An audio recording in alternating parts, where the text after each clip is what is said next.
Ocarina. The approximately 7,000-year-old ocarina, sun, is one of the oldest Chinese wind instruments, with a blowing hole on top, fat bottom, and sound holes on the side wall. Tradition has it that ocarina originally came from a hunting tool. In ancient times, people used to tie a stone ball or clay ball at one end of a rope, which was flung at a target of birds or animals. Some of the balls were hollow, so that on rapid retrieving, they might catch the wind and give a sound.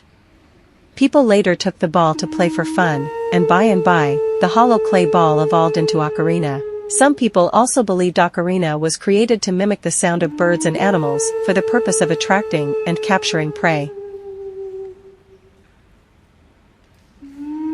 Originally, ocarina was mostly made of stones and bones.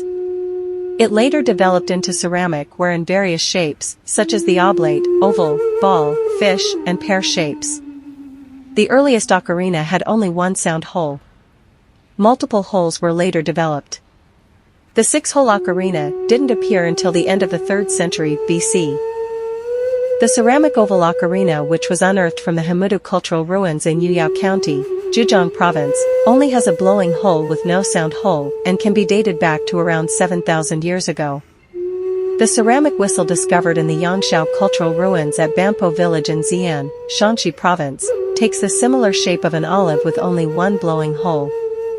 Kneaded with fine silt, the whistle was one of the primitive forms of ocarina and can be traced back to about 6,000 years ago.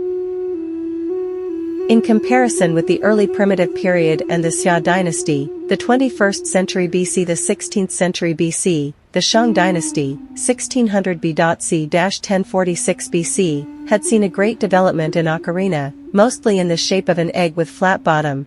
In the Warring States period, 475 BC-221 BC, the ceramic ocarina also appeared in other shapes than the common egg shape with a flat bottom. After the Qin dynasty, 221 BC-206 BC, and Han dynasty, 206 BC-220 AD, ocarina was mostly used in court music and was divided into two kinds, song ocarina and ya ocarina. Song ocarina was smaller, like a chicken egg with high pitch. Ya ocarina was bigger, with a deep, low, and vigorous sound, and was always accompanied by qi, a wind instrument made of bamboo. In the earliest anthology of Chinese poetry, the classic of poetry, there's a line which reads, Bo blows ocarina, and Zhong blows qi, which depicts two brothers, one playing ocarina while the other playing qi, in a close and loving relationship with each other.